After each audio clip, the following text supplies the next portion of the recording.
నోరూరించే పచ్చళ్ళు, స్వచ్ఛమైన veg and non veg pickles, కమ్మటి sweets, fastest world wide delivery కోసం ఈ రోజే ఆర్డర్ చేయండి.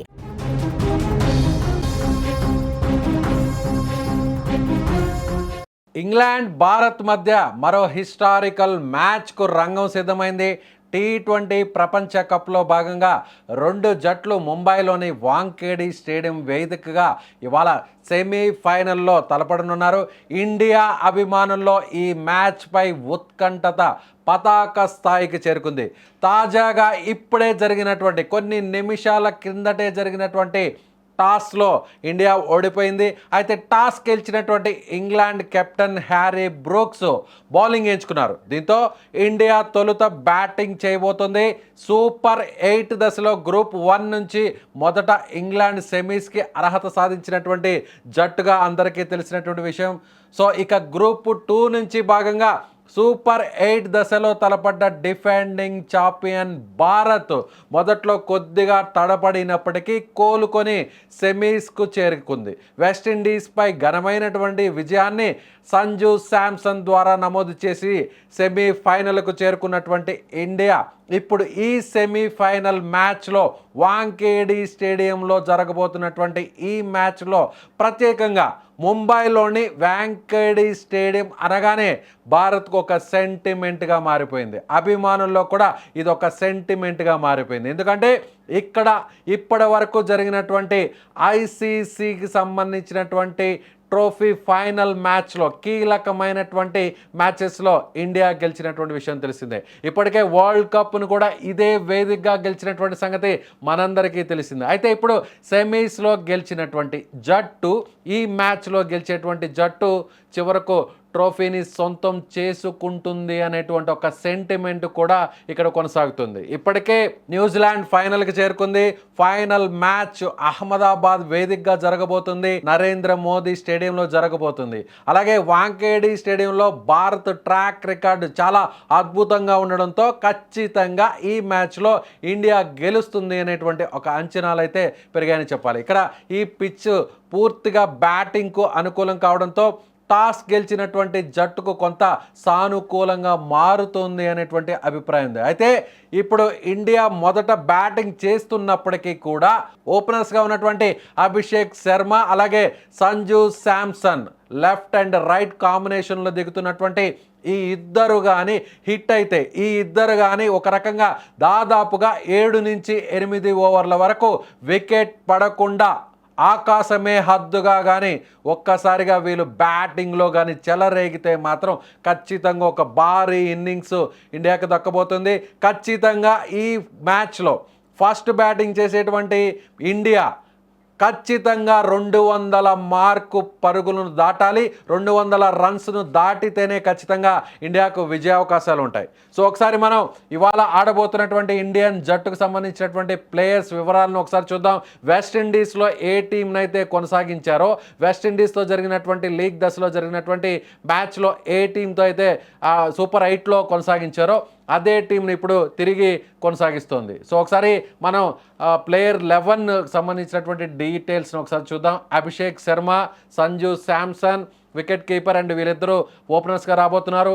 అలాగే ఫస్ట్ డౌన్లో నెంబర్ 3లో ఇషాన్ కిషన్, సూర్యకుమార్ యాదవ్. సో ఇద్దరు ఓపెనర్స్ ఆడిన తరువాత ఇప్పటికే ఫామ్లో కొనసాగుతున్నటువంటి ఇషాన్ కిషన్ కూడా చెలరేగితే ఒక భారీ ఇన్నింగ్స్ తప్పదు. అలాగే కెప్టెన్ సూర్యకుమార్ యాదవ్ మిస్టర్ 360 డిగ్రీగా ఇప్పుడు చెప్తున్నటువంటి స్కైగా పిలిచేటువంటి సూర్యకుమార్ యాదవ్ కూడా కెప్టెన్ ఇన్నింగ్స్ని కానీ ఇవాళ ఆడితే ఖచ్చితంగా ఒక భారీ స్కోర్ నమోదయ్యేటువంటి ఛాన్స్ ఉంది. ఇక తిలక్ వర్మ మన తెలుగు ఆటగాడు, మన తెలుగు కుర్రాడు ఇప్పటికే తిరిగి ఫామ్లోకి వచ్చి అద్భుతంగా తక్కువ బాల్స్లోనే ఒక స్ట్రైక్ రేట్తో భారీ ఇన్నింగ్స్ వైపుగా తీసుకెళ్లడంలో కీలకంగా మారేటువంటి వ్యక్తి తిలక్ వర్మ.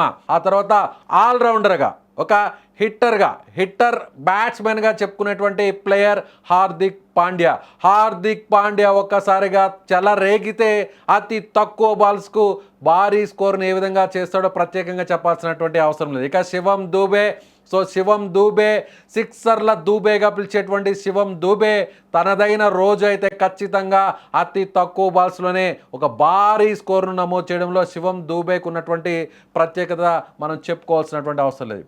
ఇక అక్షర్ పటేల్ ఆల్రౌండర్, మరో స్పిన్నర్గా చెప్పుకునేటువంటి ఆల్రౌండర్ అక్షర్ పటేల్ ఖచ్చితంగా తనకిచ్చినటువంటి ఆపర్చునిటీని, తనకు వచ్చినటువంటి అవకాశాన్ని ఏ సమయంలో అయినా, అది బౌలింగ్ అయినా బ్యాటింగ్ అయినా ఖచ్చితంగా సద్వినియోగం చేసుకోవడంలో అక్షర్ పటేల్ ప్రత్యేకమైనటువంటి ఆటగాడిగా మనం చెప్పుకోవచ్చు.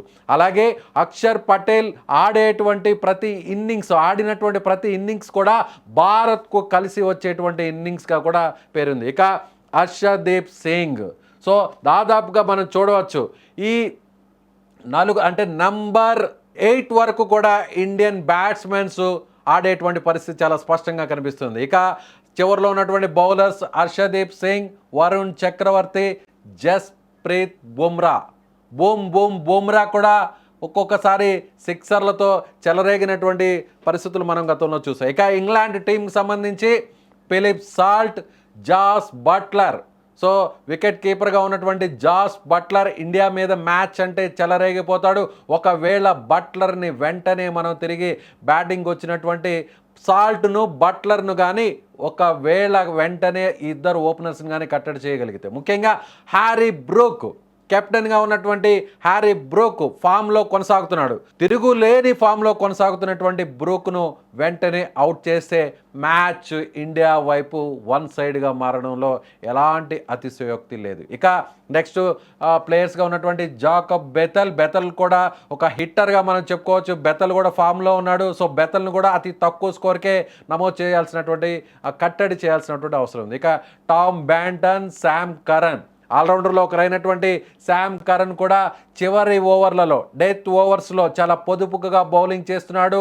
బ్యాట్స్మెన్ని పరుగులు రానివ్వకుండా కట్టడి చేస్తున్నాడు శామ్ కరన్. సో శామ్ కరన్ను కూడా టార్గెట్ చేస్తే ఖచ్చితంగా ఇండియా భారీ పరుగులుగా సాధించేటువంటి అవకాశం ఉంది.